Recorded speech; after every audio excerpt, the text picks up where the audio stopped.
All right, guys, the Utah Jazz beat the Los Angeles Clippers. This is Hanson James. This is the SLC Dunk post-game show. A nice win for the Jazz that had them scoring like 70-something points in the first half. Honestly, it kind of felt like everyone on the Jazz fell asleep, including the fans a little bit. You're up so high and scoring so many points that you're just kind of waiting for that second half to close, and the Clippers kind of took advantage. The Jazz kind of struggled to score a little bit in the second half, and it became a little bit more interesting than you would have liked at the end of the game there. But the Jazz were able to pull out a win, and that was nice. Honestly, the Clippers were missing like 4 players this game, so a lot of injuries for the Clippers. Still came in and did pretty well. Blake Griffin looked pretty good. He's shooting a lot of threes. Matt Harpring talked about that the whole game.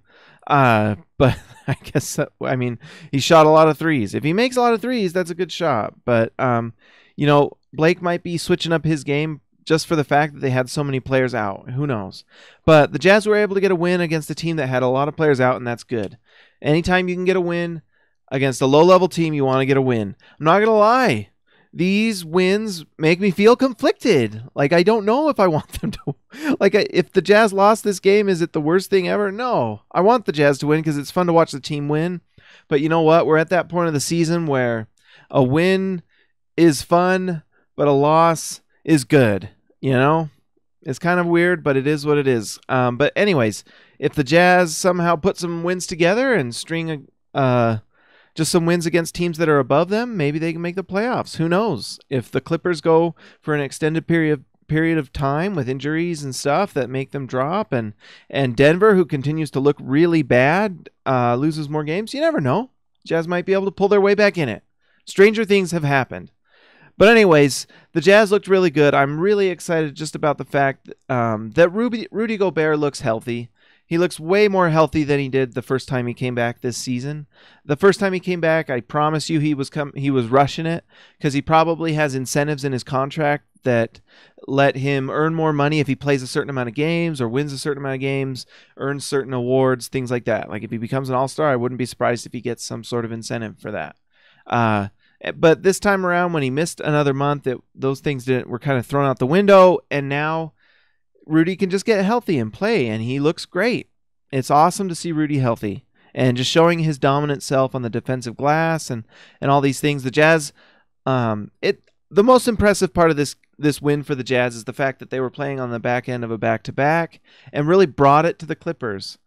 And I know that they're missing DeAndre Jordan and Patrick Beverley, which was a huge part of their defense, which allowed us to score 70-something points.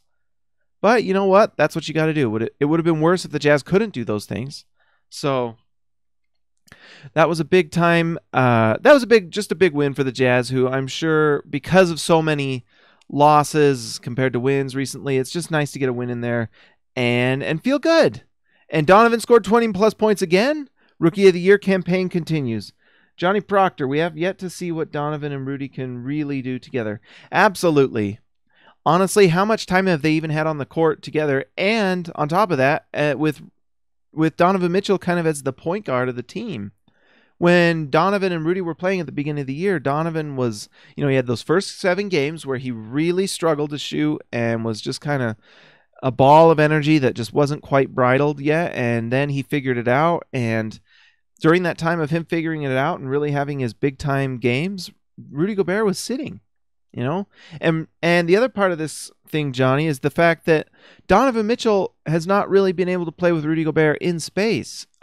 These last 2 games have been interesting, watching Rudy Gobert play with Derek Favors and Donovan Mitchell. And it's actually looked half decent. It hasn't looked great, but it's looked pretty decent. And Donovan's just getting better and better. But when we give Donovan space with Rudy Gobert and they get some chemistry and lobs and pick and rolls and things, it's going to be really fun. It's going to be really good. And the Jazz just need to find a way to fill in those gaps where they need to. The trade deadline's coming up. If I'm a Jazz fan, I would expect a lot of movement and a lot of trades, and probably looking at trades that kind of help the Jazz in terms of the 2018 offseason. So this upcoming offseason is a lot of what the Jazz are thinking about. It'd be nice to make the playoffs. I don't think the Jazz will, but you never know. You never know. But the Jazz will make a lot of moves, and with with Donovan Mitchell and Rudy Gobert's future in mind and their development and fitting the right pieces around them.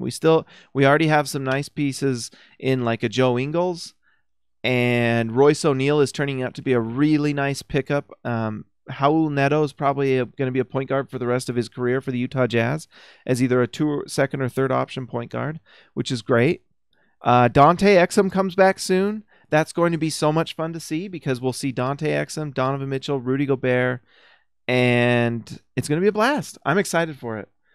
They have the potential to be really special. They really do.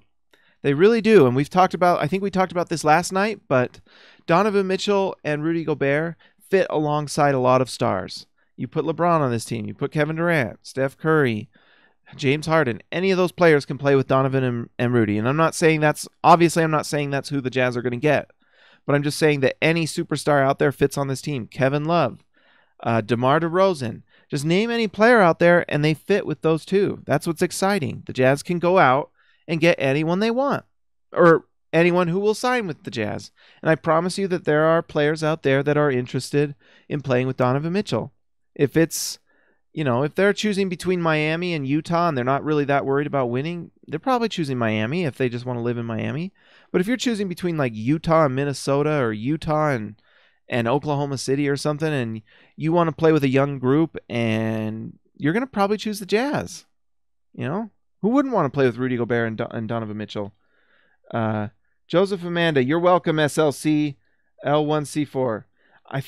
Are you a Clippers fan, Joseph Amanda? Maybe, because the Clippers were injured. And that is absolutely true. No shade to the Clippers tonight. Neto is very consistent and has a great plus minus. He absolutely does. Neto's great. Whether he's your backup or a third guard, he always comes in and contributes. Is he a starting point guard? No, but not everyone is. But Neto as a backup does a great job. He makes plays. He guards hard. He's not big enough to guard the bigger guards in the league, but he's definitely fine against backup point guards and does a good job. You're right. All right, guys. Short video tonight. Make sure that you like and subscribe. Go to slcdunk.com and read all the stuff. Make sure that you like and follow and subscribe to everything, whether it's Twitter, Instagram, Facebook. My name is Hanson James Hanson. You can follow me on Twitter @HansonJames. I'd love to hear from you. Talk to you later.